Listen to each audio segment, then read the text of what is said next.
어린이들도 재미있게 듣는 제일 쉬운 삼국지 52 호로곡 전투. 사마이는 전투에서 패한 뒤 자신의 진영에서 한 발자국도 나가지 않았습니다. 이대로 버티면 촉의 군대는 군량이 부족해서 지난번처럼 다시 한중으로 돌아갈 것이라고 생각했기 때문이었지요. 하지만 제갈량은 둔전을 만들어 식량을 생산하고 모구와 유마라는 수레를 만들어 산길에서도 군량을 빠르게 수송할 수 있게 하였습니다. 이것을 알게 된 사마이는 안절부절했습니다. 총나라 군의 수송부대를 습격하여 모구와 유마를 빼앗고 솜씨 좋은 목공들에게 똑같이 만들게 시켰습니다. 전쟁이 길어질수록 보급과 수송이 큰 역할을 차지하기 때문이었죠. 공명은 이 소식을 듣고 한 가지 계책을 내어 왕평에게 전달했습니다. 위나라의 수송부대를 습격해 모구와 유마를 빼앗으시오. 그 다음 이것을 지키러 온 군대들이 있다면 다시 수레를 버리고 도망치면 됩니다. 단, 도망치면서 모구와 유마의 입속에 손을 넣어 혀를 돌려놓으시오. 왕평은 공명이 시킨 대로 위나라의 수송부대를 습격해 모구와 유마를 빼앗고는 수레를 조작해두고 퇴각했어요.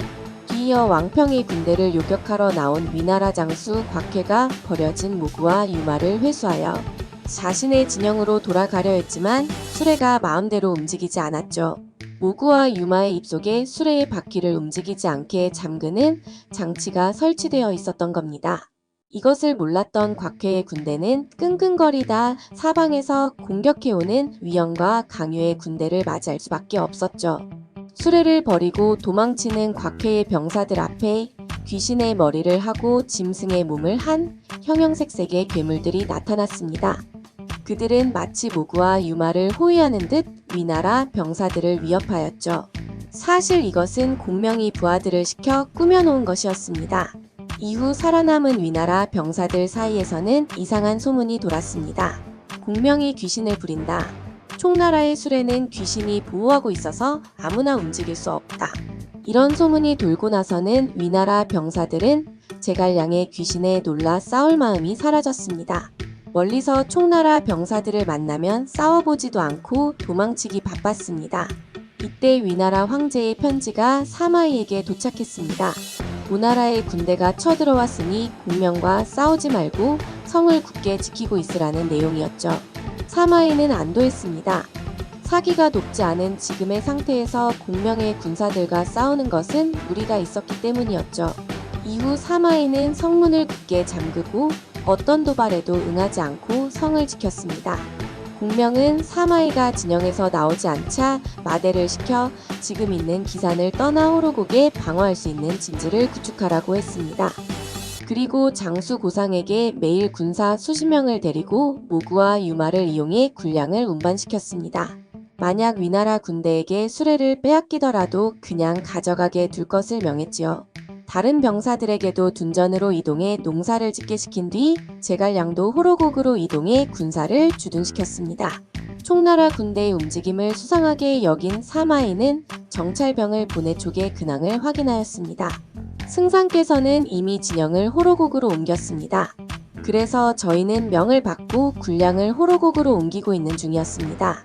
사로잡은 여러 명의 병사들에게 같은 이야기가 나오는 것을 확인한 사마이는 지금이 기산을 칠 기회라고 생각했습니다. 사마이는 다음날 군사들을 이끌고 기산을 공격하러 출발했습니다.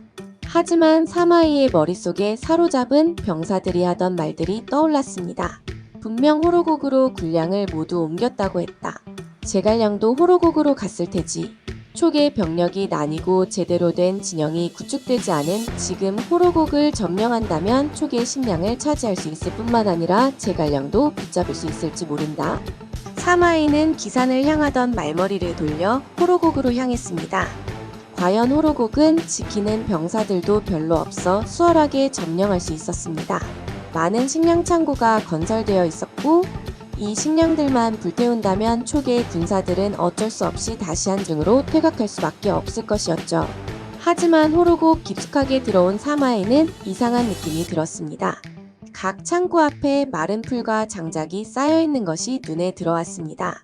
게다가 어디선가 유황 냄새가 나는 것 같기도 하였습니다. 이런 생각이 머리를 스치고 퇴각 명령을 내리려는 그 순간 산 위에서 갑자기 큰 함성이 들리더니 불화살이 비오듯 쏟아졌습니다. 순식간에 호로곡으로 쳐들어왔던 사마이의 군대는 불길에 휩싸였습니다. 사마이는 자신이 계책에 빠진 것을 알고 모든 것을 포기하고 되뇌었습니다. 내가 여기서 죽게 되었구나.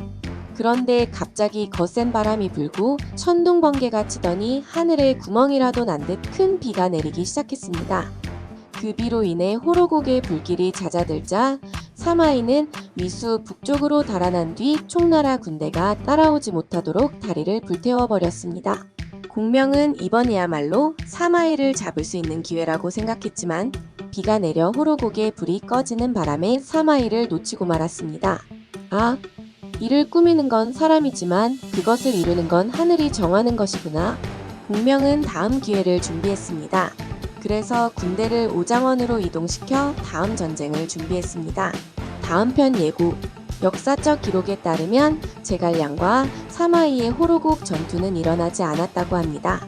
역사 소설을 쓰는 사람들은 역사에 없는 내용을 만들어 넣기도 합니다. 촉의 입장에서 쓰여진 소설인 삼국지 연의에 공명이 숙적인 사마이를 통쾌하게 물리치는 전투를 넣은 것은 읽는 사람들의 재미를 위해서겠죠? 다음 이야기는 오장원에서 이어집니다. 다음 이야기를 기대해 주세요.